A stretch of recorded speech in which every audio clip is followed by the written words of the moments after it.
మన వాక్యంలోకి వెళ్దాం. సర్వాశీర్వాదములకు కారణభూతులైన మా ప్రియ పరలోకపు తండ్రి, ఉదయకాల సమయంలో ప్రభా అర్హతను బట్టి కాదు కానీ నీ పిలుపుని బట్టి నన్ను ఇక్కడ నిలబెట్టావు. నీకు వందనాలు చెల్లిస్తున్నాను ప్రభా. నీ బిడ్డలతో నీవు మాట్లాడు నాయన. నాలో నుండి నీ ప్రజలకు నీ వాక్యం బోధించాడు. వాక్యం నాయన ఫలించడం మంచి నేలను వారికి దయచేయండి. చేస్తున్నాము, నడుచున్నాము తండ్రి. ఆమేన్. మరి ఉదయకాల సమయన చాలా ఇంట్రెస్టింగ్ వాక్యాన్ని దేవుడు నాకు దయచేశాడు. మరి దీని గురించి ఆలోచించినప్పుడు కొన్ని వారముల నుండి దేవుడు నాకు ఈ యొక్క వాక్యంను ఆయన బోధిస్తూ ఉన్నాడు. కొంతమంది దైవజనులు నాకు బోధించారు. దేవుడు తానే నాకు ఈ వాక్యం ఆయన బోధిస్తూ ఉన్నారు. మరి నేను దేవుడికి నిజంగా కృతజ్ఞతరాలై ఉన్నాను. వాక్యంలోనికి వెళ్దాం. దేవుడు మిమ్మల్ని ఎందుకు సృష్టించాడు? హల్లెలూయా. మీ దగ్గర పేపర్ పెన్ ఉంటే రాసుకోండి, గుర్తుపెట్టుకోవాలి మనం ఎందుకు సృష్టించబడ్డాం అన్నది. మరి మానవులను దేవుడు ఎందుకు సృష్టించాడు? ఆది కాండంలో మనం చూసినట్లయితే, ఆది కాండం తెలుద్దాము. ఆది కాండము, let us make man in our own image అని అంటాడు. ఇక్కడ దేవుడు అంటాడు. మొదటి అధ్యాయం 26వ వచనంలో మనం చూసినట్లయితే, మానవుని మన రూపంలో తయారు చేద్దాం. ఏదో దేవుడు అరే మనం ఖాళీగా ఉన్నాం కదా, ఏం పని లేదు కదా, మానవుని తయారు చేద్దామని మానవుని తయారు చేయలేదండి. దేవుడికి పని పాట లేక కాదు, ఒక ప్రణాళికతో. నేను ఆలోచించినప్పుడు దేవుడు ప్రేమై ఉన్నాడు. దేవుడు ఏమై ఉన్నాడండి? ప్రేమై ఉన్నాడు. ప్రేమ కలిగిన దేవుడు ప్రేమ ద్వారా, ప్రేమ కొరకు మానవుని సృష్టించాడు. దేవుడికి స్తోత్రం. హల్లెలూయా. మళ్ళా చెప్తాను వినండి. ప్రేమై ఉన్న దేవుడు ప్రేమతో, ప్రేమ కొరకు మానవుని సృష్టించాడు. చూడండి, ఇప్పుడు నేను ఒక్కదానే ఉన్నాను, నాకు పెళ్ళి అవ్వలేదు, పిల్లలు లేదు. నా ప్రేమ ఎవరికి ఇస్తానండి? నాకున్న ప్రేమ నేను ఎవరికైనా పంచగలనా? నాకున్న దయ నేను ఎవరికైనా చూపించగలనా? నాకున్న ఆశీర్వాదం నేను ఎవరికైనా ఇవ్వగలనా? నాకున్న ఆస్తి నేను ఎవరికైనా పంచగలనా? బిడ్డలు లేనప్పుడు చేయను. దేవుడు కూడా అదే ప్రణాళికతో, he has so much to give to us. ఆయనకి చాలా ఉన్నది ఆయన దగ్గర మనకి ఇవ్వడానికి. మరి ఎవరు లేదు ఆయనకి ఇవ్వడానికి, అది ఆయనతో ఉండిపోతే అది ఏమవుతుంది? సో he made man, మనుషుడిని ప్రేమయున్న దేవుడు ప్రేమతో, ప్రేమ కొరకు మానవుని సృష్టించాడు. దేవునికి స్తోత్రం. హల్లెలూయా. మరి ఇవాళ ఒక ప్రాముఖ్యమైన అంశాన్ని నేను మాట్లాడబోతున్నాను. ఆశీర్వాదం అనే అంశంలో నేను మాట్లాడబోతున్నాను. దేవుడు మానవుడిని ఆయన యొక్క స్వరూపంలో సృష్టించాడు. ఇది చాలా జాగ్రత్తగా మనం ఆలోచిద్దాం. చూడండి, మనకి తెలుసు, యెషయా గ్రంథంలో మనం చూస్తాం, లూసిఫర్ అనే ఒక దేవదూత దేవుని యొక్క పరలోకములో దేవుని స్తుతించే ఈ లూసిఫర్ కి మనసులో గర్వము పెరిగి, నేను దేవుని యొక్క రూపంలో ఉండాలి, దేవుని యొక్క స్థానము నాకు కావాలని ఆశపడి ఏమైందండి? ఆఖరికి పరలోకం నుండి త్రోయవేయబడింది. మరి అయితే ఇక్కడ మనం దేవుడు ఏం చేస్తున్నాడు? 26వ వచనంలో ఏం చేస్తున్నాడు? మనుష్యుడిని ఆయన రూపంలో చేస్తున్నాడు. ఎవరి రూపంలో చేస్తున్నాడండి? ఆయన రూపంలో చేస్తున్నాడు. మరొక సాధారణకి ఎలా ఉంటుందండి?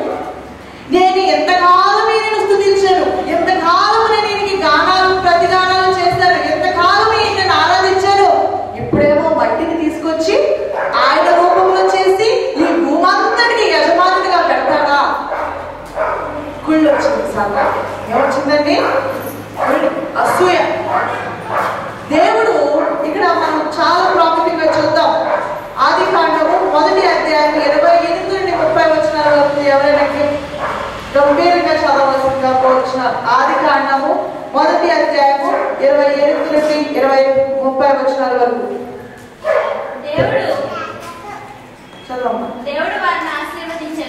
దేవుడు వారిని ఆశీర్వదించెను. మీరు ఫలించి అభివృద్ధి చెంది భూమిని నిండించి, ఒక నిమిషం అమ్మ, భూమిని నించిన పిల్లలు కనేసి నింపేమని కాదు, అది ఎలాగో చేస్తారు వాళ్ళు, అది కాదు దేవుడు చెప్పేది.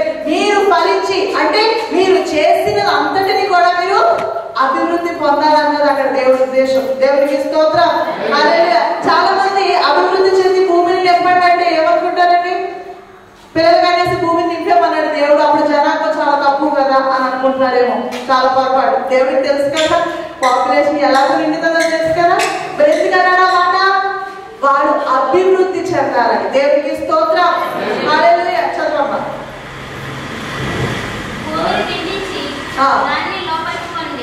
దానిని లోపరుచుకుని.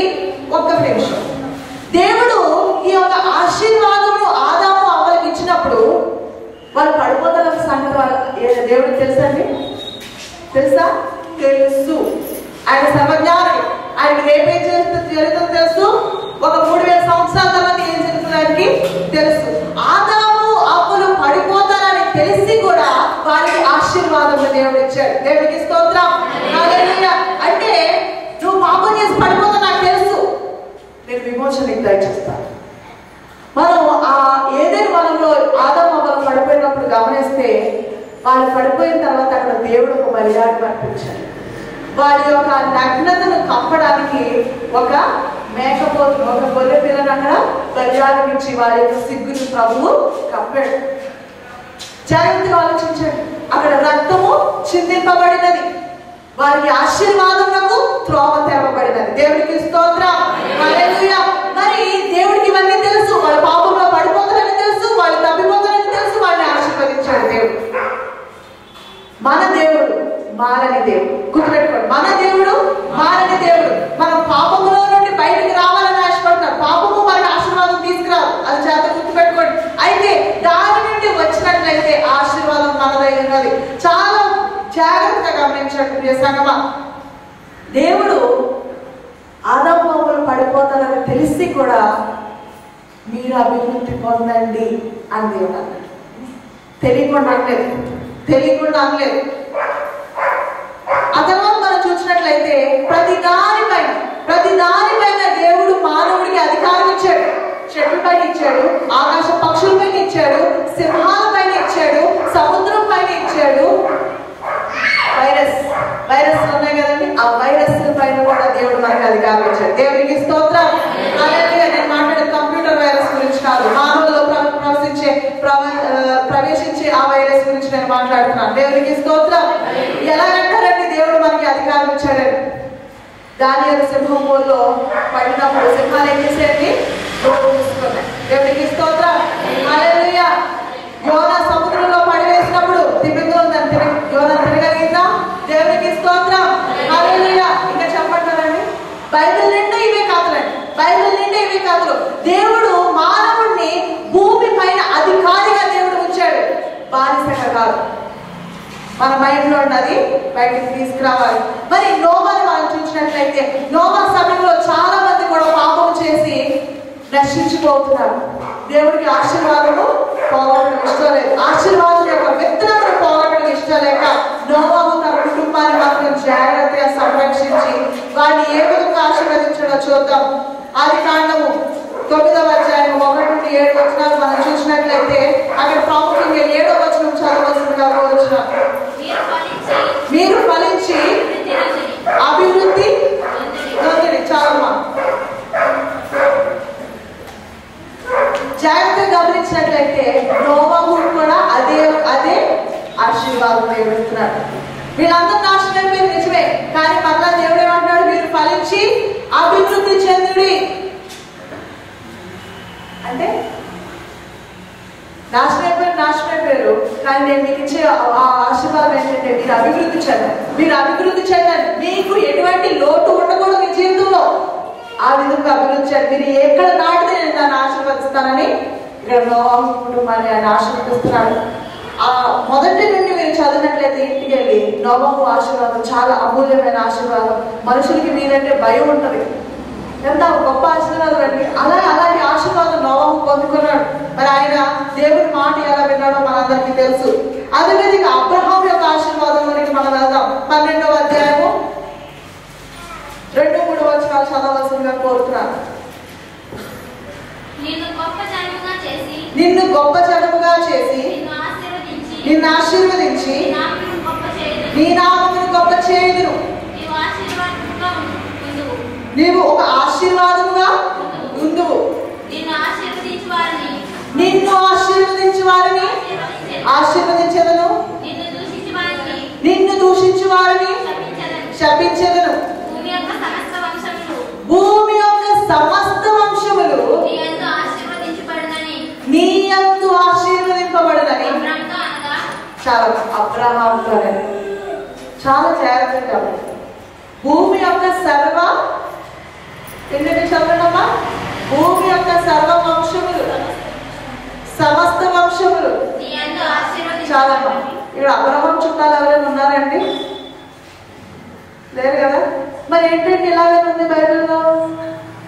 అండర్లైన్ చేయండి, దాంట్లో నేను మళ్ళా వస్తా. అండర్లైన్ చేయండి. ఈ యొక్క వాక్యము, ఈ యొక్క ఆశీర్వాదము అబ్రహాము మాత్రమే కాదు, మనకి. దేవునికి స్తోత్రం. హల్లెలూయా. సమస్త వంశములు, నీ వంశం మాత్రమే అనలేదు ప్రభు. సమస్త వంశములు అంటే అబ్రహాము యొక్క విత్తనమే కాదు. నీ కుటుంబము నా కుటుంబము, నీ కుటుంబము నా కుటుంబం కూడా అబ్రహాము వంశస్థులే. దానిలో తర్వాత వస్తారు ఏ విధంగా మనం అబ్రహాము యొక్క వంశస్థులు అవుతామో నేను మీకు చెప్తాను. కానీ ఇది అండర్లైన్ ఉంచుకోండి, ఎందుకంటే ఇది నీ ఆశీర్వాదం, ఇది నీ యొక్క ఆశీర్వాదం. దేవునికి స్తోత్రం. మరి ఇస్సాకుని మనం చూద్దాం. ఇస్సాకుని ఏ విధంగా దేవుడు ఆశీర్వదించాడని. అబ్రహాము యొక్క కుమారుడు ఎవరండి? ఇస్సాకు. మరి అబ్రహాం గురించి మనం చదివినప్పుడు అబ్రహాము చాలా ధనవంతుడు, చాలా మంది పరిమళులు ఉన్న ఒక గొప్ప ధనవంతుడు. మరి అంతమంది పరిమళులు ఉన్నప్పుడు ఇస్సాకుని ఎంత గారాబంగా పెంచి ఉంటాడో ఒక్కసారి ఆలోచించండి. అబ్రహామును చూసి రాజులు భయపడేవారంట, అంతటి ధనవంతుడి యొక్క అబ్రహాము. మరి ఈ అబ్రహాము ఒకే ఒక కుమారుడైన ఇస్సాకుని ఎంత గారాబంగా పెంచుంటాడో మనం చెప్పనవసరం లేదు. ఈ రోజుల్లో చూస్తాం కదా పిల్లలకి ఎంత గారం పెడతారో. మరి అలాంటిది ఈ ఒక్కగానో కుమారుడిని అబ్రహాంకి ఎంత గారాబంగా పెంచాడో మనం చూస్తాం.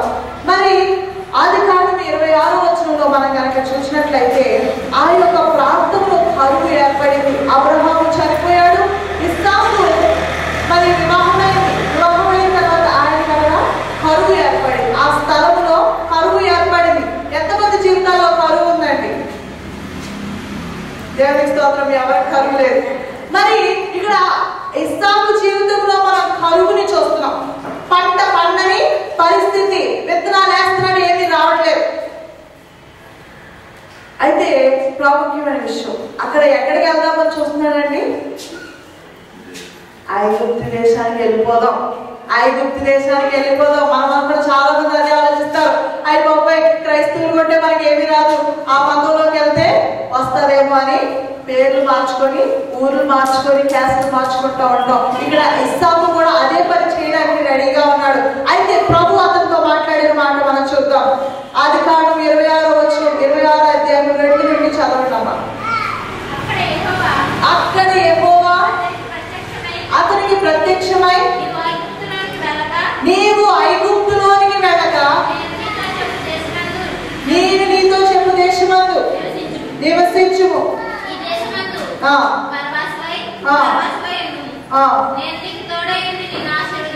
చాలా నేను నీకు తోడైండి ఆశీర్వదించాను. ఇక్కడ ఇస్సాకుని మనం చూసినట్లయితే కరువు ఉన్న నేలలో, కరువు ఉన్న దేశంలో ఇస్సాకు ఏం చేశాడో చూద్దాం. 12వ వచనం చదవండి.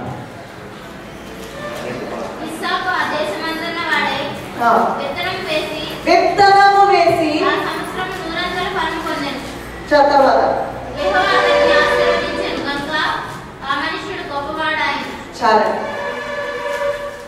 ఐగుప్తు వెళ్ళడానికి ఆశీర్వాదం రాకపోయిందా? లేదు.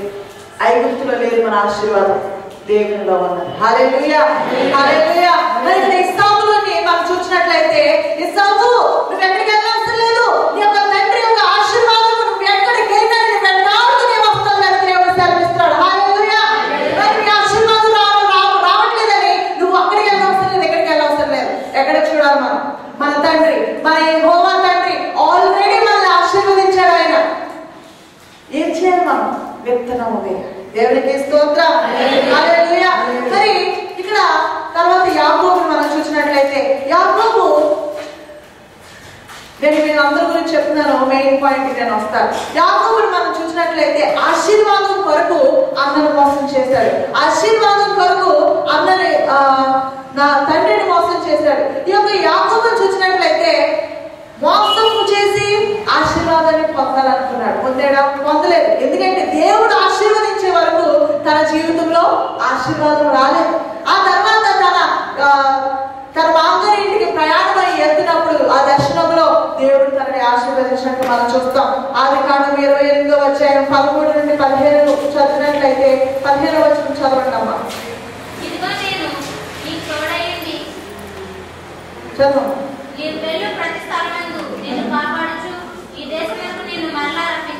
దేవునికి స్తోత్రం. హల్లెలూయా. మరి ఇక్కడ మనం చూసినట్లయితే ఈ మోసగించిన యాకోబు దేన్ని వెతికాడండి? ఆశీర్వాదం వెతికాడు. మోసం చేస్తే వస్తుంది అనుకున్నాడు. అసలు మోసం చేస్తున్న పనే లేదు యాకోబుకి. ఎందుకంటే ఆయన అబ్రహాము యొక్క సంతానం కాబట్టి ఎవరి యొక్క దయాస్త్రం లేదు, అది తనది. ఆ ఆశీర్వాదం ఎవరిదండి? తనది. ఏమో నీ జీవితంలో ఆశీర్వాదం కొరకు డబ్బు కొరకు ఇద్దరు నువ్వు మోసం చేస్తున్నావేమో. దేవుడు అంటాడు ఈ ఉదయకాల సమయంలో అవసరం లేదు నీకు ఆ పని. ఏమంటున్నాడండి దేవుడు? నీకు ఆ పని అవసరం లేదు. ఎందుకంటే నువ్వు అలా చేయడం వల్ల నువ్వు ఇంకా శాపం తెచ్చుకుంటున్నావు, కానీ ఆశీర్వాదాన్ని నువ్వు తెచ్చుకోవడం లేదు. ఇతరులు మోసం చేసి నువ్వు ఆశీర్వాదం డబ్బు సంపాదించాలనుకుంటుంటే నిన్ను నువ్వు మోసపరుచుకుంటున్నావు. దేవుడు ఈ ఉదయకాల సమయంలో నీతో ఏమని చెప్పమంటాడంటే నీకు అది అనవసరం. నువ్వు నా సంతానం, నేను నిన్ను ఆశీర్వదిస్తాను. హల్లెలూయా, హల్లెలూయా. మరి ఎందుకు దేవుడు మనం ఆశీర్వదించాలనుకుంటున్నాడు? మనము ఒక వచనం చదువుకుందాం. లూకాసు వార్త 4వ అధ్యాయం 18వ వచనంలో మనం చూసినట్లయితే యేసుక్రీస్తు ఈ లోకంలోకి ఎందుకు వచ్చాడో మనం చదువుతాం. లూకాసు వార్త 4వ అధ్యాయం 18వ వచనం.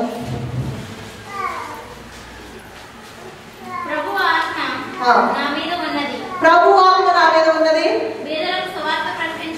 బీదలకు సువార్త ప్రకటించుటకై శరీరమున్న వారి విడుదలను, గురుడి వారికి చూపును,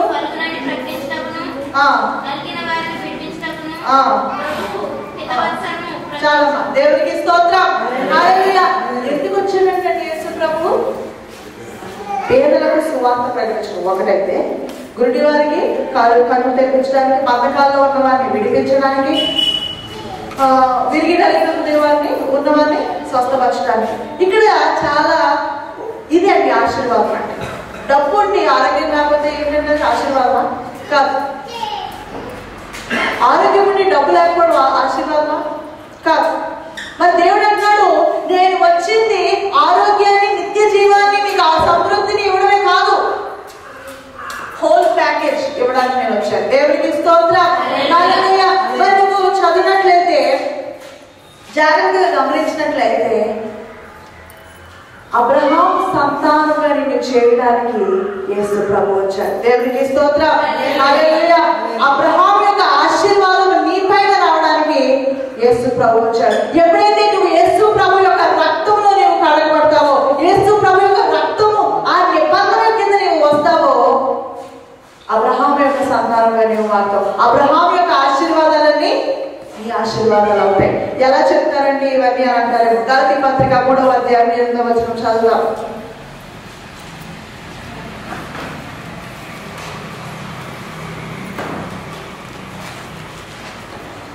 3వ అధ్యాయం 28-29 వచనం చదువుదాం. గలతీ పత్రిక 3వ అధ్యాయం 28-29 వచనాలు చదువుకుందాం.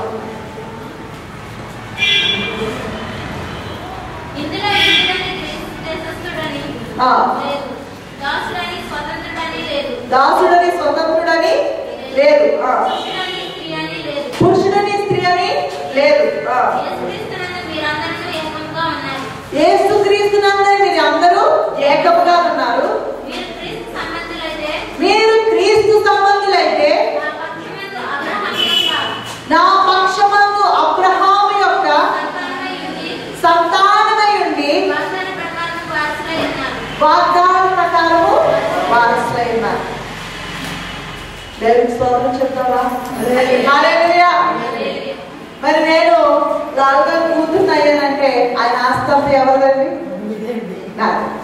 మరి మీరు దేవుని సంతానం అయి ఉన్నారంటే ఆయన ఆస్తంతా ఎవరిదండి? అబ్రహాం యొక్క సంతానంగా దేవుడు మిమ్మల్ని మార్చాడంటే అబ్రహాం యొక్క ఆస్తి ఎవరిదండి? అబ్రహాం మీకు విశ్వాసం ఉంటే నాది అని గట్టిగా చెప్పండి. చాలా మందికి లేదు. దేవునికి స్తోత్రం. దేవుని సన్నిధిలో చెయ్యెత్తి పొందుకున్న వాళ్ళే ఆశీర్వాదం. నేను గట్టిగా నమ్ముతానని. దేవునికి స్తోత్రం. మరి ఇక్కడ యేసు ప్రభువు ఆయన బలియాగం అవడం వల్ల ఆశీర్వాదం మన యొద్దకు రావడానికి ఆయన ద్వారం ఏర్పరిచారు. దేవునికి స్తోత్రం. ఆశీర్వాదము మన యొద్దకు రావడానికి ఆయన ద్వారమును ఏర్పరిచారు. యాకోబు మోసం చేసి ఆశీర్వాదాన్ని పొందుకోవాలనుకున్నాడు. మరి ఇంకొక కథ నేను మీకు చెప్తాను. కేయను హేబేలు కథ. ఆదాముకి ముగ్గురు కుమారులు, దాంట్లో మొట్టమొదటి పుట్టారు కదా కేయను హేబేలు. ఈ కేయను హేబేలు మనం చూసినట్లయితే వాళ్ళు దేవుడి ఎదుట పెరిగారు, ఇవన్నీ జరుగుతాయి. ఆదికాండం 4వ అధ్యాయము 3వ వచనం నుండి చదవండి అమ్మా. ఆదికాండము 4వ అధ్యాయము 3వ వచనం నుండి చదవండి. కొంతకాలమైన తర్వాత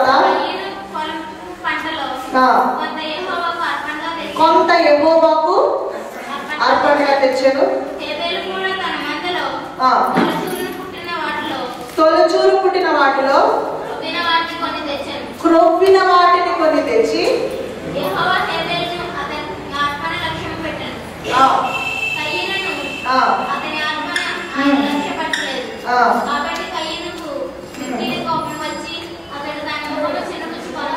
చాలా ఇక్కడ వీళ్ళిద్దరు అర్పణలు మనం నేను ఎన్ని చెప్పిన అర్పణ గురించి, అర్పణకి ఆశీర్వాదానికి సంబంధం అన్నారు. సంబంధం కాదు, it is the only way. Hallelujah hallelujah. అర్పణ ఇక్కడ చూడండి, కేయను దేవుడు తన యొక్క అర్పణ స్వీకరించలేదని ఏమైందని దానికి కోపం వచ్చేసింది. ఎంత కోపం వచ్చేసిందంటే, ఎలా నీ యొక్క ఆశీర్వాదం, నీ యొక్క సమర్పణ, నీ యొక్క అర్పణ దేవుడు తీసుకుంటే నాకు తీసుకోడైనా కోపం వచ్చేసి అన్నని ఏంటి ఆ హేబేలుని చంపినట్టు కానీ చంపేశాడు. మరి ఎంత కోపం రావాల్సిన పని ఏంటండి? మన కానుక వేస్తున్నాం దేవుడికి, దేవుడు తీసుకుంటే లేకపోతే లేదని చెరువు పడేస్తున్నాం. మరి మనం ఏమన్నా అనుకుంటున్నాం, అదే దేవుడిని అర్పణ స్వీకరిస్తున్నాడు లేదని అనుకుంటున్నామండి. దేవుడు ఏమైనా నచ్చినట్టండి?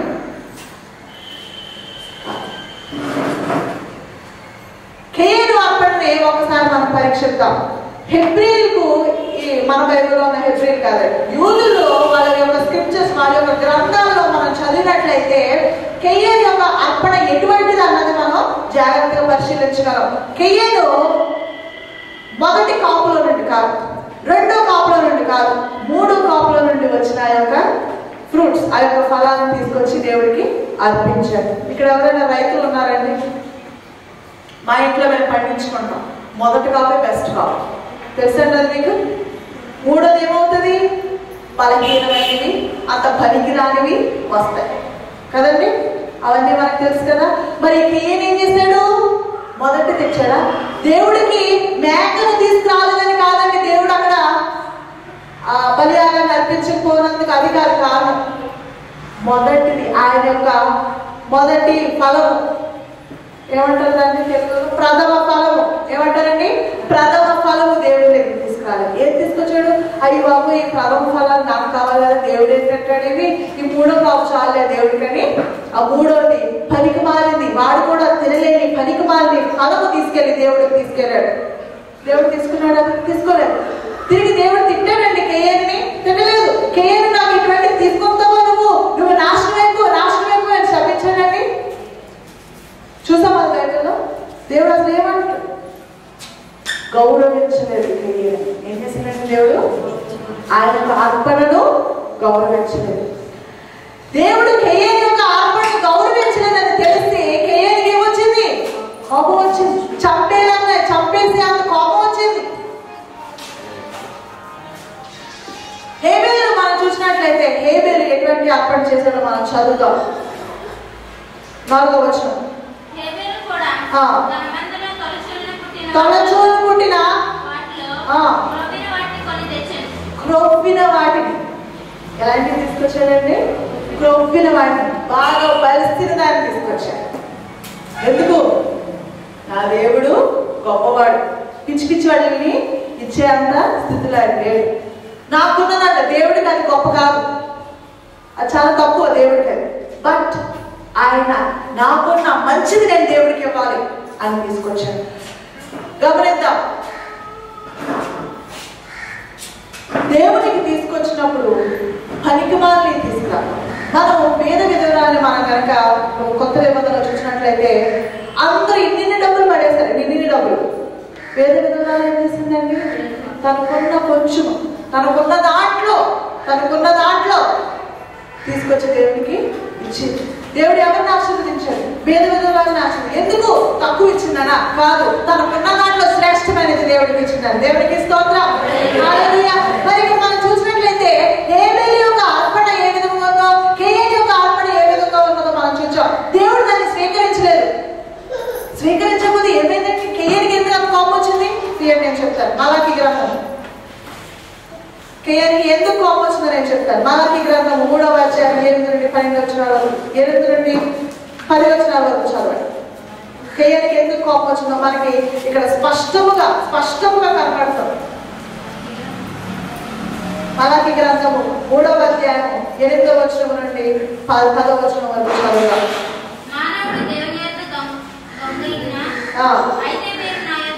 అయితే మీరు నన్ను దొంగిలించిరి,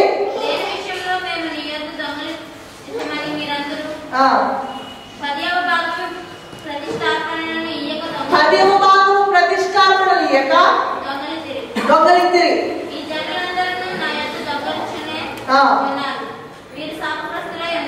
వీరు శాపగ్రస్తులై ఉన్నారు.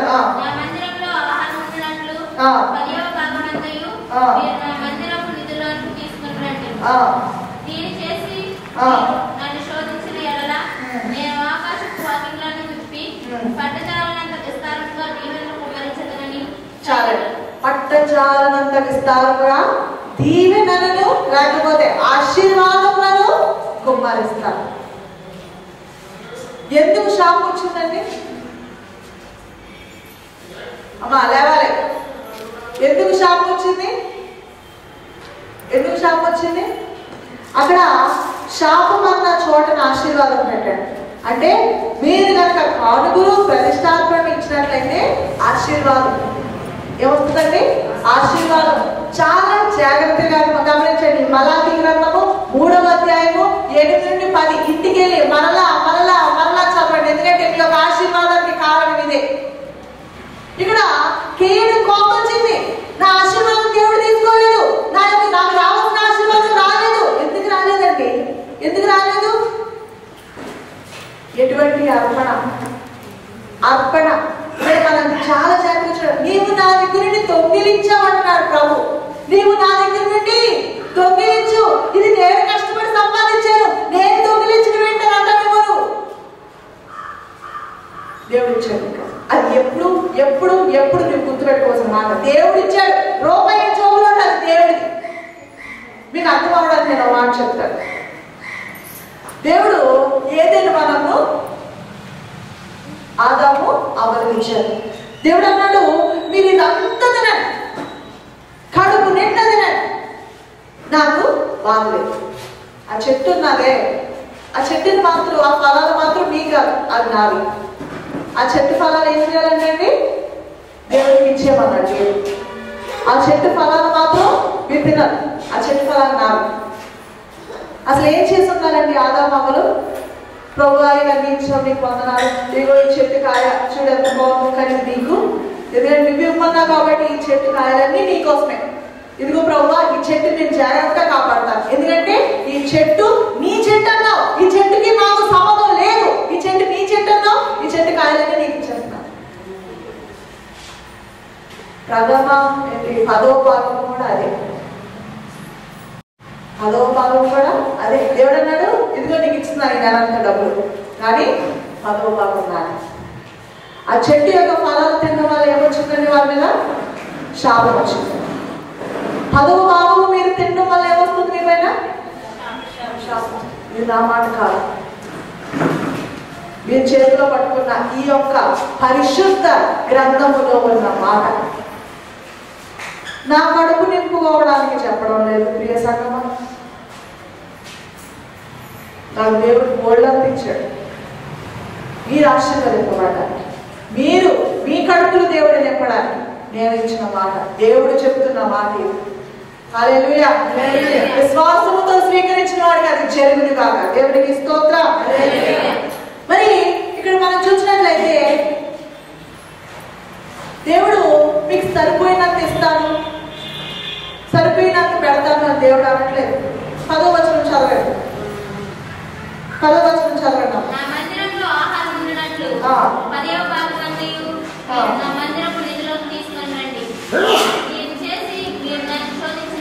దీనిని చేసి మీరు నన్ను శోధించిన ఎడల ఆకాశ వాకిట్లను విప్పి పట్టజాలనంత విస్తారముగా దీవెనలను కుమ్మరించెదను. మీ దోసులు సరిపోవు, మీ గదులు సరిపోవు, మీ బంగాళాలు సరిపోవు. ఇచ్చి దేవుని శోధించండి, ఇచ్చి దేవుని శోధించండి. దేవుడు అన్నాడు సమాల్ సమాల్, నువ్వు ఇవ్వి, ఇవ్వకపోతే నన్ను అడుగు. దేవుడు సవాల్ ఇస్తున్నాడండి. కమాన్, దేవుడు సవాల్ ఇస్తున్నాడు మనకి. ఈ కుర్రోడు నాకు బెట్ కాస్తే నేను అది పట్టించుకో, ఇడే వేస్తాడులే నాకు ఇదే అని అనుకుంటాను. కానీ ఇక్కడ సవాల్ కాసేది చిన్న కుర్రోడు కాదండి. సర్వైశ్వర్యము కలిగిన దేవుడు, సర్వ సృష్టికి అధికారి అయిన మన దేవుడు. హల్లెలూయా. అంటున్నాడు ఈరోజు ఈ ఉదయకాల సమయంలో నీకు ఆయన ఇచ్చిన వాక్యం, నీ 10వ భాగము ప్రతిష్టార్పణలు కూడా, 10వ భాగం నుంచి ప్రతిష్టార్పణలు వదిలేదు ప్రభు. 10వ భాగము ప్రతిష్టార్పణ. ప్రతిష్టార్పణ అంటే మనము 10వ భాగం ఇచ్చిన తర్వాత ప్రతి వారం కానుకలు వేస్తాం కదండి. అది సంచిలోని ఏది చిన్న నోట అది తీసుకొని వచ్చి బయటకు కాదు. నాకు తెలుసు ఆ జీవితం అలాంటిదో. మీరు అనుకుంటారు మీకేం తెలుసు, మీకు ఎప్పుడు డబ్బులు ఉన్నాయి అని అనుకుంటారేమో. నేను పాస్టర్ గారు బెంగళూరులో ఉన్నప్పుడు చాలా కాలం మేము దర్శన భాగం ఇవ్వలేదు. ఇవ్వనప్పుడు ఆ నెల ఆఖరికి వచ్చేటప్పటికి ఎప్పుడు కూడా మేము కష్టపడేవాళ్ళం. పచ్చడి వేసుకొని తినడం, లేకపోతే ఏదో ఒకటి ఇంట్లో మిగిలిపోయినవన్నీ చేసుకోవడం. సమృద్ధి ఉండేది కాదు మాకు. ఏంటి ప్రభువా, ఏంటి జీవితం, ఎందుకు నాకు సమృద్ధి లేదు, ఏంటి బ్రతుకు. ఇస్సాకుకు కూడా కరువు కాలం వచ్చింది, నాకు కూడా కరువు కాలం వచ్చింది. అప్పుడు ప్రభు అన్నాడు, నువ్వు నన్ను దొంగిలిస్తున్నావు, నాది నాకు ఇవ్వట్లేదు ప్రభు నాకు చెప్పాడు. ఆ రోజు నుండి ఈ రోజు వరకు మేము అప్పుడు మొట్టమొదటిగా మేము 1000 రూపాయలు మొదలు పెట్టాము, అప్పుడు ఇవ్వడం. ఈ రోజు మేము 2000 పైన మేము దేవుడికి దర్శన భాగం ఇస్తున్నాం. దేవుడికి స్తోత్రం. హల్లెలూయా. ఆ పైన ఇస్తున్నాం. ఏ రోజు కూడా మా దర్శన భాగం కిందకి వెళ్ళిపోలేదు. ఎందుకంటానంటే దర్శన భాగం కిందకి వెళ్ళిపోలేదు ఎందుకంటున్నాను, మా ఇన్కమ్ తగ్గలేదు కాబట్టి. దేవుడికి స్తోత్రం. హల్లెలూయా. దేవుడు దాన్ని పెంచుతూనే ఉన్నాడు. ఎందుకంటే దేవుడు సవాలు ఇస్తాడు నాకు, నువ్వు ఏంటి నేను ఇవ్వకపోతే అన్నాడు. నువ్వు ఇవ్వకపోతే అప్పుడు చెప్పు, నువ్వు ఇవ్వకపోతే నేను దేవుడినే కాదు, ఎందుకంటే నా మాట నేను వెనక్కి తీసుకోను కాబట్టి అని ప్రభు అంటున్నాడు. ఎవరినైనా మీరు నమ్మదు, కానీ దేవుడి మీద మాత్రం మీకు నమ్మకం లేకపోతే మీ జీవితం వ్యర్థం. ఆమేన్.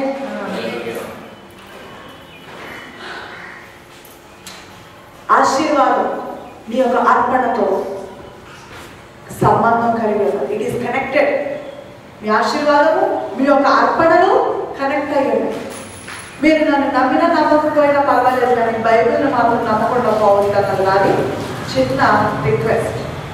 ఆదాము నేర్చుకున్నాడు, అరే ఆఫ్టర్ ఆల్ అదొక చెట్టు, దానికి ఉన్న ఆ యొక్క వాట్ ఇస్ దట్ ఫ్రూట్స్ దేవుడికి ఇచ్చేసినట్లయితే ఆ ఏదేను వనంలోనే కదా నేను ఉండగలిగేవాడు. ఏదేను ఆదాము దగ్గర నేర్చుకున్నాడు, బాబోయ్ నా జీవితం వద్దు, ఆ శాపం నా వద్దు, ఆ బ్రతుకు నా వద్దు, నేను ఆశీర్వాదంలోనే ఉంటాను. శ్రేష్టమైన దేవుడికి తీసుకెళ్ళాడు హేబెల్. నోవాహు కూడా అదే విధంగా శ్రేష్టమైన అర్పణలు దేవుడికి ఇచ్చాడు.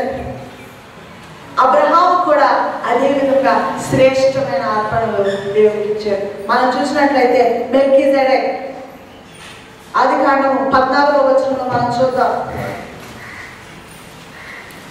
ఎవరికి ఇచ్చాడండి, ఎవరికి ఇచ్చాడు అబ్రహాము అన్నది మీకు చూపిస్తున్నాను.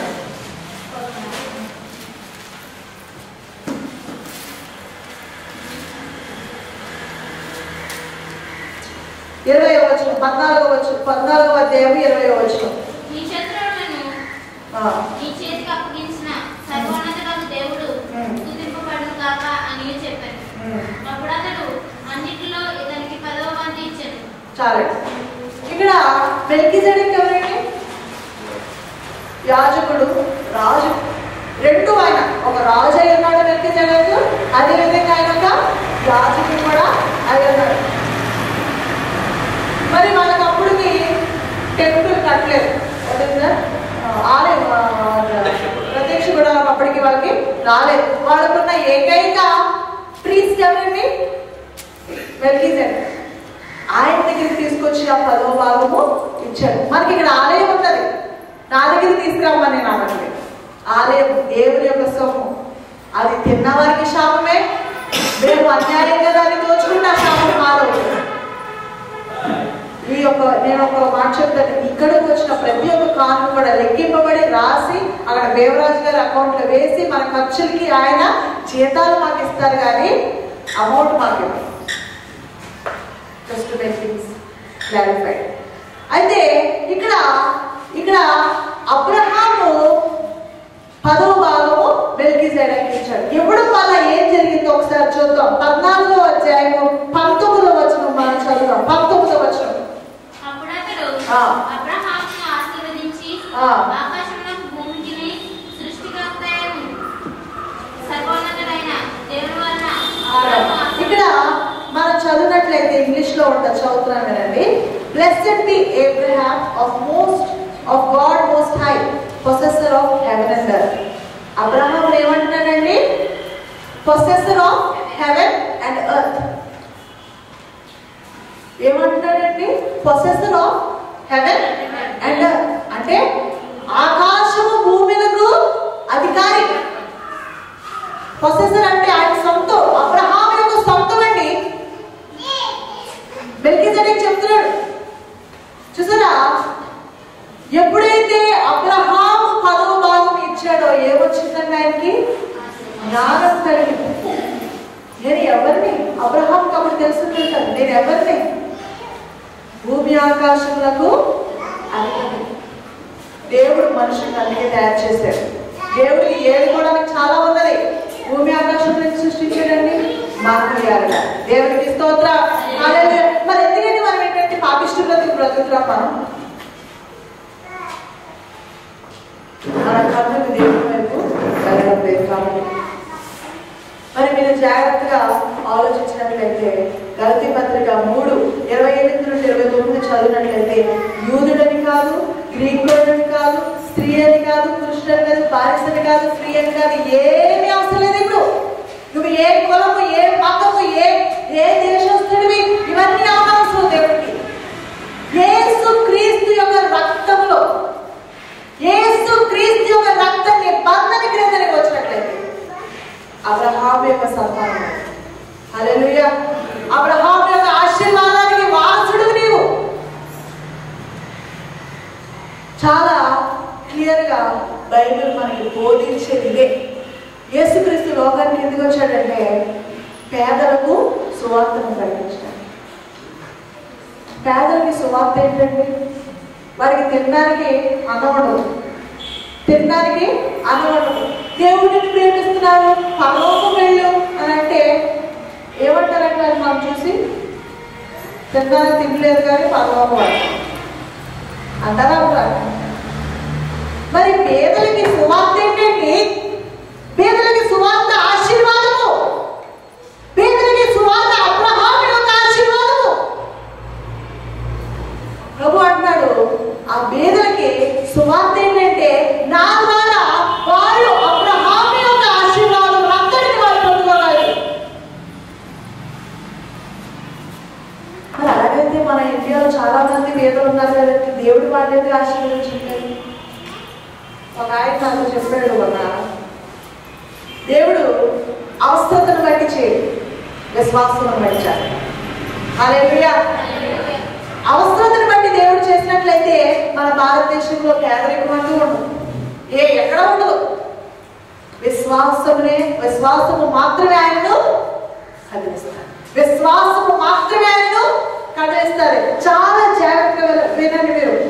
మార్కు సువార్త 6వ అధ్యాయం 5 నుండి 6 వరకు మనం చదివినట్లయితే చదవండి. చాలా ప్రాముఖ్యమైన వచనం. మార్కు సువార్త 6వ అధ్యాయం 5 నుండి 6 వరకు మనం చదివినట్లయితే 5వ వచనం చదవండి.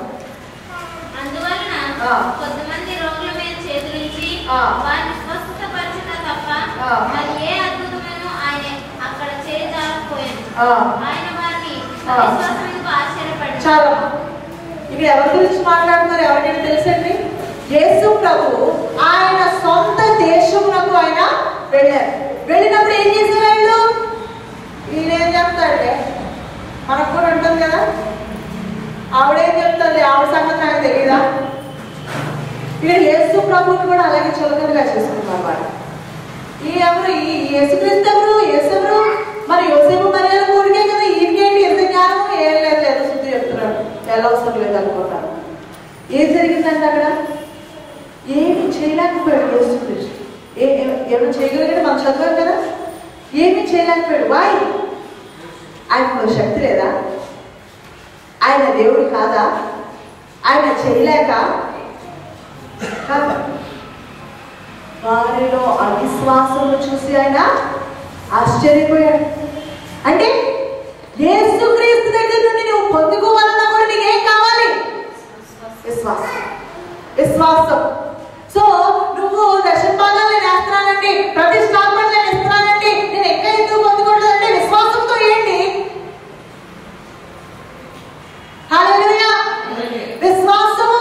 విశ్వాసము దేవుని కదిలిస్తుంది. నీ యొక్క అవసరత కాదు దేవుని కదిలించేది. అయ్యో నాకు అప్పులు అని కాదు. విశ్వాసముతో నీ యొక్క ప్రతిష్టాపనలు, నీ యొక్క దశమ భాగము దేవుని కార్యంలోకి తీసుకురా. నీ అప్పులు పోకపోతే నా దగ్గర నేను కాదండి, దేవుడు అంటున్నాడు. దేవునికి స్తోత్రం. హల్లెలూయా. ఈ ఉదయకాల సమయంలో నువ్వేం చేస్తావు నీకు మాత్రమే తెలుసు. నీకు మాత్రమే తెలుసు. ఆఖరికి వద్దాం. దశమ భాగం జ్ఞానమును, ఐశ్వర్యమును, ఆరోగ్యమును, సమృద్ధికి ద్వారము తెరుస్తుంది. నాతో చెప్పండి. దశమ భాగము ఐశ్వర్యమునకును, జ్ఞానమునకును, ఆరోగ్యమునకును, సమృద్ధినకును ద్వారము తెరుస్తుంది. ఇది నా మాట కాదు. మలాకి 3:8-10. మీరు ఇంటికి వెళ్ళి చదవండి.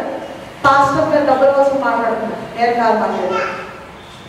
నేను ఎప్పుడు కూడా పెద్ద పెద్ద సంఘాల్లో కానుకలు వేసేదాన్ని కాదు. చిన్న చిన్న సంఘాలు వేస్తే వాళ్ళు ఏదో బాగుపడతారని పెద్ద పెద్ద సంఘాలు వేసేదాన్ని కాదు.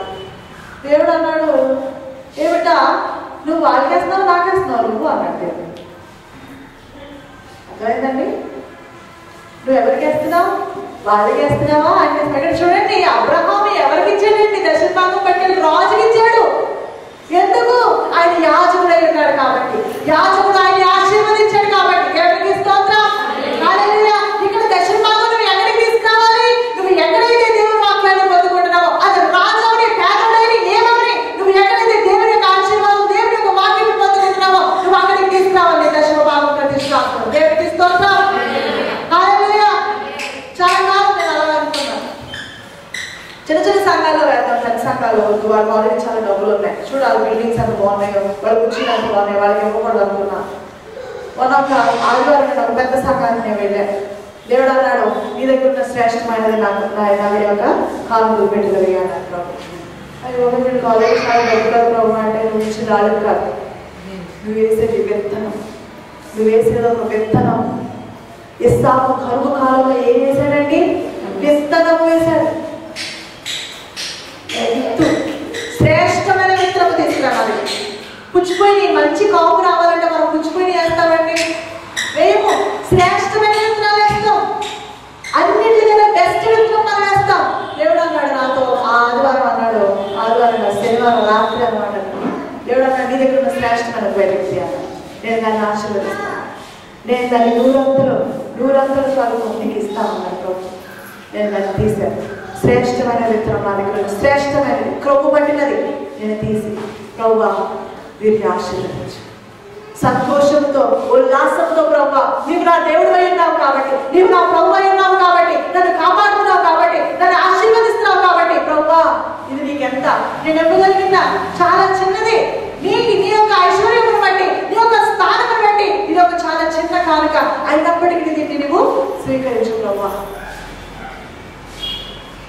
మేము దశభాగం ఇచ్చినప్పుడు, ప్రతిష్టాపన ఇచ్చినప్పుడు దేవుడు మాకు ఏది కూడా కలుగు చేయలేదు. దేవుడికి స్తోత్రం. హల్లెలూయా హల్లెలూయా. నేను ఇది ఎందుకు చెప్తానంటే బిడ్డలారా, మీరు ఆశీర్వదింపబడ్డానికి, నేను ఇక్కడ నిలబడ్డానికి నేను యోగ్యురాలు కాదు, కానీ ఆ దేవుడు నాకు ఆ పిలుపునిచ్చాడు. నువ్వు వెళ్ళి నా యొక్క ప్రజలకు సువార్తను ప్రకటించాను, దేవుడు నాకు ఆ పిలుపునిచ్చాడు. ఈ ఉదయకాల సమయంలో ఆయన పిలుపునకు నేను అంగీకరించి, ఆయన పిలుపునకు లోబడి మీ వద్దకు నేను వచ్చాను. నేను థియాలజీ చదవలేదు, కానీ దేవుని యొక్క సన్నిధిలో కూర్చొని మాత్రం నేను నేర్చుకున్నాను. దేవునికి స్తోత్రం. హల్లెలూయా. మరి ఆరాధన చూసినట్లయితే విశ్వాసంతో ఇవ్వట్లేదేమో, లేకపోతే పాపమును దగ్గర పెట్టుకున్నట్లయితే దేవుడు అక్కడ ఉన్నాడు. చూడండి, ఆదామవ్వలు వాళ్ళు దేవుని యొక్క ఆ ఏదైనా వరకు ఉన్నప్పుడు దేవుని యొక్క మహిమ వాడిని కప్పి ఉన్నది. కాబట్టి మోసే పర్వతం ఎక్కినప్పుడు ఏమైందని మోసే మొక్క ఎవరైనా చూడగలిగారా? చూడలేదు. ఆదాము అవ్వలు ఏం చేసేవారంటే రోజు సాయంత్రం అవుతే దేవునితో పిక్నిక్. ఎవరితోనండి పిక్నిక్? వాళ్ళకి దేవునితో పిక్నిక్. మరి దేవునితో అంత సన్నిహితంగా ఉన్న వాళ్ళని దేహాలు ఎన్ని విధంగా ఉండేవండి? దేవుని యొక్క మహిమతో కప్పబడింది. దేవునికి స్తోత్రం. హల్లెలూయా. మరి ఎప్పుడైతే వాళ్ళు పాపము చేశారో ఆ మహిమ వారి నుండి తొలగించబడినది. అందుకే వాళ్ళకి అప్పటి వరకు వాళ్ళు నగ్నంగా ఉన్నారని వాళ్ళకి తెలియలేదు. ఎందుకంటే బాడీ నుండి లైట్ రిఫ్లెక్ట్ అయిపోతూ ఉండేది కాబట్టి ఆదామవ్వలకి. కానీ ఎప్పుడైతే పాపము చేశారో వాళ్ళు నగ్నంగా ఉన్నారని వాళ్ళకి తెలిసింది. సిగ్గుపడ్డారు వాళ్ళు. ఎప్పుడైతే నువ్వు పాపము చేస్తావో అక్కడ దేవుడి ఆశీర్వాదం రాదు. ఎప్పుడైతే నువ్వు మనుషుల్ని మోసం చేసే వ్యక్తిగా ఉంటావో అక్కడ దేవుడి ఆశీర్వాదం రాదు. పాపము ఉన్న చోట ఆశీర్వాదం ఉండదు. బ్యాడ్ యాటిట్యూడ్, సరైన హృదయం, సరైన క్యారెక్టర్ లేనప్పుడు కూడా దేవుని ఆశీర్వాదం రాదు. కాబట్టి నేను డబ్బులు ఇసిరేస్తున్నాను దేవుడికి ఎందుకు నాకు ఆశీర్వాదం రావట్లేదంటే నీవు సరి చేసుకో. సరైన హృదయము, సరైన జీవితము, పాపము, ఇతరులపైన కక్షలు కోపాలు పెట్టుకుంటే రావండి. యాకోబులాగా మోసం చేస్తే రాదు. కేయలాగా చంపుకుంటే ఏమైనా రాదు. మనం ఇతరుల్ని నిజంగా ఫిజికల్ గా చంపలేము, కానీ మనసులో మన మాటల ద్వారా ఎలా చంపుతామో మనం ఒకసారి గుర్తించుకుందాం. మన నోరు ఏం చేస్తుంది, మన మనసు ఏం చేస్తుంది, మన దేహం ఏం చేస్తుంది ఒకసారి మనం ఆలోచించుకుందాం. దేవుడు మనిషిని ఆశీర్వదింపబడడానికి, ఇతరులకు ఆశీర్వాదకరంగా ఉండడానికి కోసం దేవుడు మనం తయారు చేస్తాడు. ఎప్పుడు కూడా గుర్తుంచుకోండి, ఎప్పుడు కూడా దేవుడు నీవు ఎంత ఈ మనిషి బాధపడితే బాగుండు, దేవుడు ఏమన్నా సాటిస్ఫైడ్ మీరు బాధపడితే ఆయన ఆనందించడానికి? దావీదు ఏమంటున్నాడు? రుచి చూచి తెలుసుకోండి. నా కొడుకు ఏడుస్తూ ఉంటే నేను హ్యాపీగా ఉంటానండి. వాడికి అన్నం లేకపోతే నేను చూసి అబ్బా అలే ఉన్నాడు, అది ఎక్కడ బాగున్నాడు అన్నాను నేను.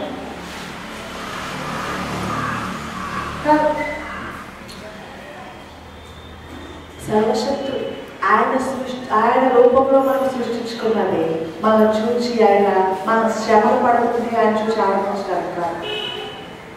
మనం ఆయన సృష్టించింది మనల్ని ఆశీర్వదించడం, మనల్ని దీవించడం కొరకు.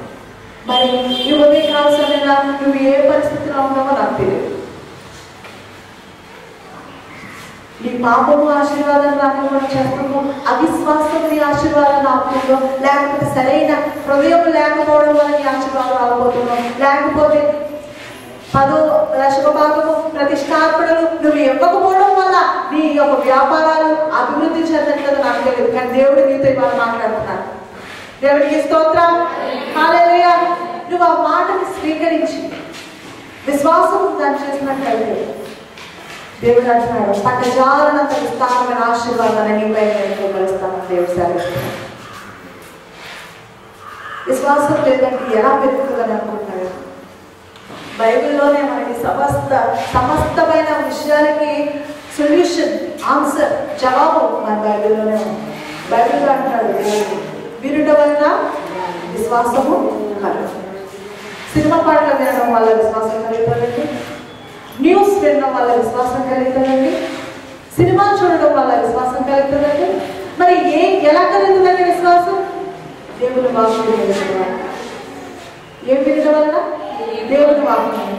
ఆదివారం ఒక రోజు బైబిల్ తెలిసి మిగతా రోజులన్నీ పడేస్తే నాకు తెలిసిన విషయాలని మీకు తెలుస్తాయా? అప్పుడు ఇంకొక దగ్గర నేర్చుకోవాల్సిన పని వస్తుంది.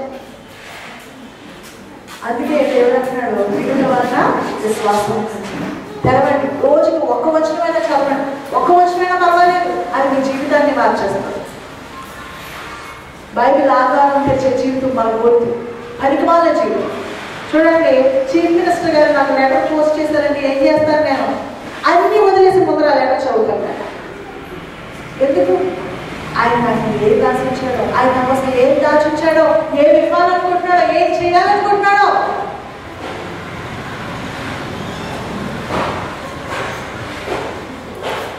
This is a love letter from the God who created you.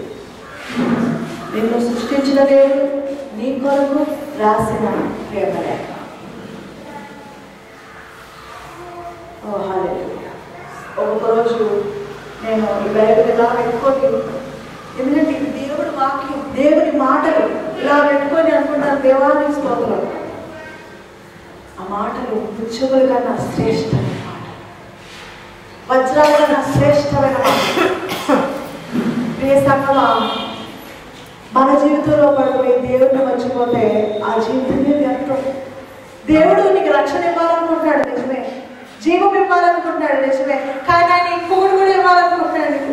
సమృద్ధి అయినా సమృద్ధి కలిగిన జీవితం.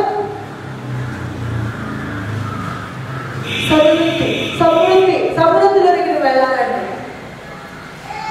నేను చెప్పినవన్నీ మీరు గుర్తుంచుకున్నారని నేను అనుకుంటున్నాను. దేవుడు మీతో మాట్లాడాలని నా కొరకు కాదు, మీ కొరకు, మీరు ఆశీర్వదించబడాలి. ప్రార్థన చేసుకున్నాం. తలవచ్చు.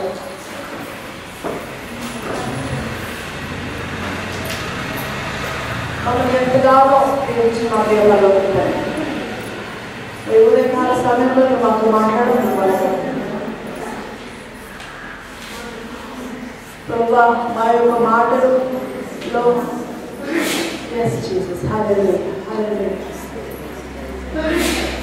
ఈ యొక్క వాక్యంలో జ్ఞానం ఉంది, ఈ యొక్క వాక్యంలో జీవం ఉన్నది, మా బ్రతుకులు మార్చే సత్యం ఉన్నది. Oh, hallelujah. Hallelujah. Oh, yes, Jesus. Thank you, Jesus. Thank you, Jesus. Thank you, Jesus. Thank you, Father. Hallelujah. Oh, yes, Lord. Hallelujah. Hallelujah. Hallelujah. ఈ సన్నిధిని పొందుకునే అర్హత మనది. పరికమాల జీవితం కలిగిన దేహాలు మాది. వాళ్ళు కరుణించి మాతో మాట్లాడాలి. నీ యొక్క సత్యము మాకు బోధించావు. శాపం మాది కాదు అని మాకు చెప్పావు. నీకు మాత్రం ఆశీర్వాదములకు వారసులుగా మమ్మల్ని చేస్తున్నావు. నీకు మాత్రం మమ్మల్ని తయారు చేస్తున్నావు. ఇక్కడ బిడ్డలను మేము లేవనెత్తబోతున్నాం. నీకు మాత్రం వారి జీవితంలో నువ్వు ఆశీర్వదించబోతున్నావు. నీకు మాత్రములు ఎస్ లార్డ్. కొంతమంది జీవితంలో ఈ యొక్క వాక్యం ఫలించి అభివృద్ధి చెందబోతుంది. నీకు మాత్రం వారిని నువ్వు ధనవంతులుగా చేస్తావు. నీకు మాత్రం వారికి నువ్వు సమృద్ధిని దయచేస్తావు. నీకు మాత్రం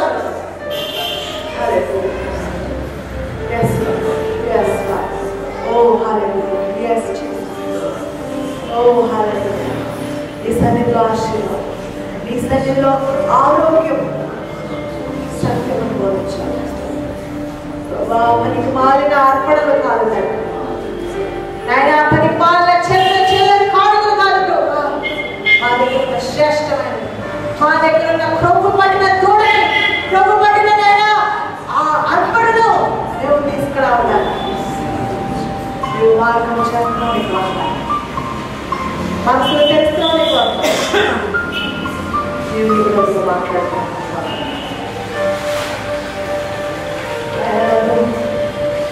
వాడుకొని నీ వాక్యమును నన్ను పెట్టి నీ ఆత్మను నా తలపైన పెట్టి నీ బిడ్డలతో నీవు మాట్లాడుకున్నది వేల కొలది కోట్ల కొలది స్తోత్రించండి. అందులో మాట్లాడినట్టు ఏ స్వతంత్ర నామం పెట్టి వేడుకలు ప్రారంభం చేసినాము. ఆమేన్. చక్కటి వర్తమానం అందించిన పాస్టర్ గారికి సంఘం తరఫున వందనాలు తెలియజేసుకుంటున్నా. నిజమండి, నిజమైన ఆశీర్వాదము మన సంఘంలో అందరూ కూడా సమృద్ధిగా పొందుకోవాలనే దేవుడు ఆశిస్తూ ఉన్నాడు. దేవుడు మనందరికి ఇచ్చిన గొప్ప ఆశీర్వాదంలో మీరందరూ కూడా పాలిభాగస్తులు అవ్వాలి.